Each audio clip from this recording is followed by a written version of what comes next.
Assalamualaikum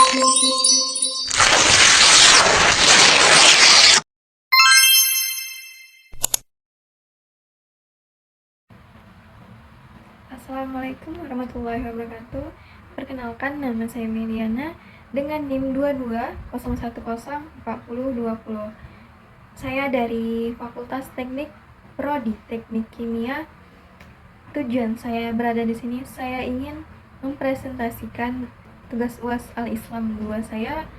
Untuk soal yang pertama, yaitu bagaimana mengintegritaskan etika Islam atau rasa tanggung jawab di hadapan Allah, amanah ilmiah, tawadu, dan menyebarkan ilmu dalam pengembangan dan penerapan IPTEK, serta jelaskan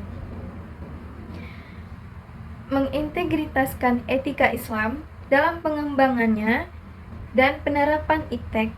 Di antaranya itu ada yang pertama, rasa tanggung jawab manusia sebagai ciptaan kepada Tuhan, yaitu kita harus selalu bersyukur dan menjaga semua nikmat yang telah diberikannya, serta senantiasa untuk menaati segala perintahnya dan jauhi segala larangannya.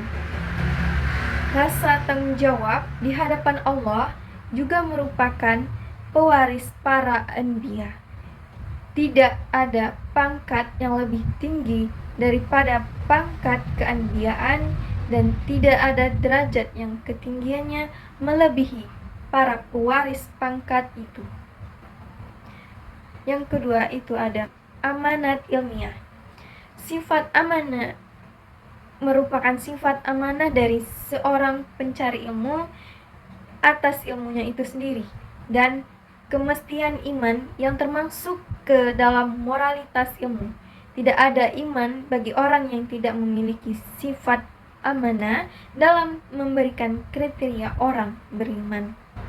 Allah menjelaskan dalam firman-Nya, yaitu wallazina hum li'amanatihim wa ahdihim ra'un, yang artinya, dan orang-orang yang memelihara amanat-amanat, dipikulnya dan janjinya. Quran Surah Al-Mu'minun Surah 23 ayat 8. Salah satu dari amanat ilmiah adalah merujuk ucapan kepada orang yang mengucapkannya, merujuk pemikiran kepada pemikirannya, dan tidak mengutip dari orang yang lain, kemudian mengklaim bahwa itu pendapatnya, karena hal seperti itu merupakan plagiat dan penipuan.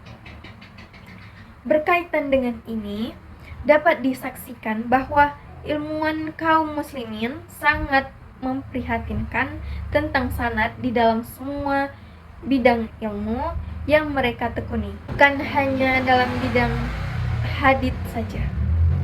Yang ketiga, tawadu. Tawadu merupakan satu moralitas yang harus dimiliki oleh ilmuwan, ialah tawadu.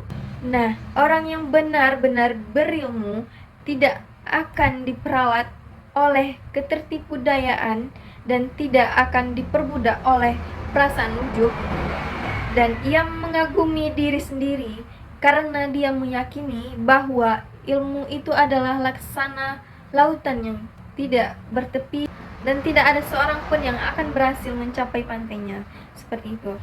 Yang keempat, itu menyebarkan ilmu. Menyebarkan ilmu merupakan moralitas yang harus dimiliki oleh para ilmuwan atau ulama. Mereka berkewajiban agar ilmu tersebut tersebar luas bagi masyarakat. Gugurnya kewajiban menyebarkan ilmu hanya dibatasi jika ilmu yang disebarkan itu akan menimbulkan akibat negatif bagi yang menerimanya, atau akan menimbulkan mudorotnya lebih banyak daripada manfaatnya. Untuk soal nomor 2, jelaskan dan beri contoh tentang pengembangan IPTEK yang sesuai dengan ajaran Islam dan pengembangan IPTEK yang bertentangan dengan ajaran Islam. Baiklah, ajaran Islam dalam perkembangan IPTEK. pada dasarnya jadikan akidah Islam sebagai paradigma ilmu pengetahuan. Paradigma inilah yang seharusnya dimiliki umat Islam. Paradigma Islam menyatakan bahwa akidah Islam itu wajib dijadikan landasan pemikiran atau akidah fikriyah bagi seluruh ilmu pengetahuan ini, bukan berarti menjadikan akidah Islam sebagai sumber segala macam ilmu pengetahuan, melainkan menjadi standar bagi segala ilmu pengetahuan. Maka ilmu pengetahuan yang sesuai dengan akidah Islam dapat diterima dan diamalkan, yaitu pengembangan iptek dengan ajaran Islam. Seperti kita ketahui, teknologi kini telah merembet dalam kehidupan manusia, seperti Al-Quran tentang pengembangan iptek, yaitu Quran Surah Al-Alaq ayat 1-5 yang di dalamnya menyuruh manusia untuk membaca, menulis, melakukan penelitian dan iman serta akhlak yang mulia. Bagi masyarakat sekarang pun, iptek sudah menjadi suatu religi, di mana pengembangan iptek menjadi solusi dari permasalahan yang ada. Dan orang bahkan menjadikan iptek sebagai liberator yang akan membebaskan dari lingkungan ke dunia. Bahkan iptek memberi manusia kesehatan, kebahagiaan, dan immortalitas. Peran Islam dalam perkembangan iptek adalah syariah Islam yang harus dijadikan standar pemanfaatan iptek, bagaimanapun bentuknya, dan iptek yang boleh dimanfaatkan adalah yang telah disyariatkan oleh syariat Islam dan dapat kita amalkan. Contohnya seperti yang pertama, dakwah melalui seni musik, yaitu dengan melalui lagu religi atau menggambarkan kekuasaan Allah. Lalu yang kedua, Al-Quran dan hadis dalam bentuk digital untuk mempermudah pencarian ayat dan terjemaah dan tafsiran Al-Quran, dan pengembangan iptek yang bertentangan dengan ajaran Islam. Yaitu sebenarnya pengembangan iptek tidak pernah bertentangan dengan ajaran Islam. Dan bahkan di dalam Al-Quran itu sendiri telah disediakan semua apa yang tidak manusia ketahui.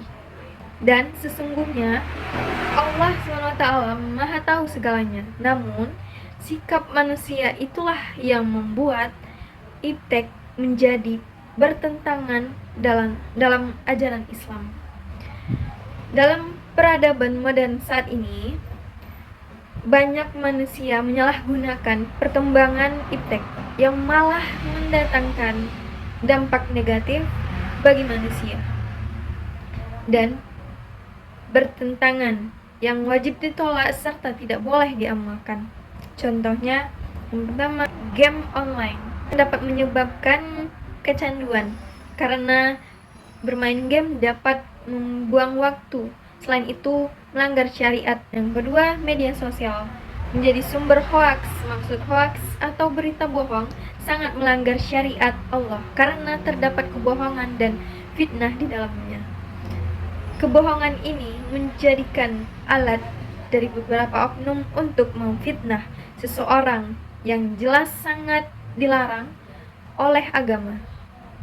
Yang ketiga, tersebar konten pornografi yang membuat beberapa orang-orang untuk mudah bermaksiat, dan itu sangat dilarang dalam ajaran agama Islam. Untuk soal nomor 3, jelaskan tentang sinergi ilmu dan pengintegrasinya dengan nilai dan ajaran Islam, serta berikan contohnya.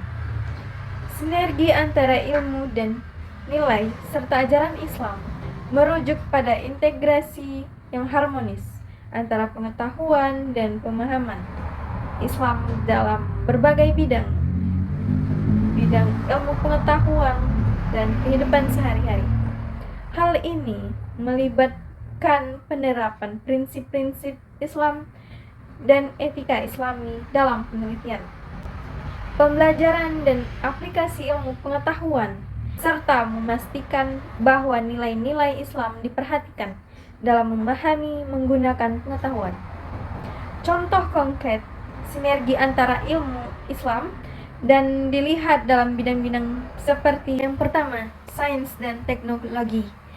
Dalam pengembangan sains dan teknologi, prinsip-prinsip Islam seperti konsep tauhid atau keyakinan akan keesaan Allah dan amanah tanggung jawab dapat membantu mengarahkan penelitian dan inovasi yang beretika. Contoh penggunaan teknologi dalam industri makanan dan minuman harus memperhatikan prinsip-prinsip halal sehingga produk-produk tersebut sesuai dengan aturan agama Islam. Yang kedua, kedokteran. Dalam bidang kedokteran, penelitian dan praktik medis dapat berintegrasi dengan prinsip-prinsip Islam seperti etika dan kewajiban dalam merawat pasien. Dokter dan tenaga medis harus memperhatikan nilai-nilai keadilan, belas kasihan, dan penghargaan terhadap kehidupan manusia. Misalnya, dalam proses pengambilan keputusan medis, prinsip-prinsip etika Islam menjaga keseimbangan antara manfaat dan kerugian dapat digunakan sebagai pedoman. Yang ketiga, ekonomi dan keuangan. Dalam bidang ekonomi dan keuangan, konsep ekonomi Islam seperti larangan riba atau bunga dan prinsip berbagai risiko dapat diintegrasikan dengan teori dan praktek ekonomi modern. Prinsip-prinsip ini memberikan panduan Islam yang mengembangkan sistem keuangan yang lebih adil dan berkelanjutan. Misalnya, bank syariah beroperasi berdasarkan prinsip-prinsip Islam dengan menawarkan produk dan layanan yang sesuai dengan syariah seperti pembayaran tanpa bunga. Dalam semua contoh tadi, sinergi ilmu dan Islam bertujuan untuk menggabungkan pengetahuan dan nilai-nilai Islam dalam pengembangan ilmu pengetahuan sehingga dapat memberikan manfaat bagi umat manusia, umat Islam, dan mendekatkan diri kepada Tuhan Yang Maha Esa. Baiklah, sekian dari presentasi saya. Apabila ada kesalahan mohon dimaafkan. Saya akhiri dengan wabillahi taufiq wal hidayah. Assalamualaikum warahmatullahi wabarakatuh.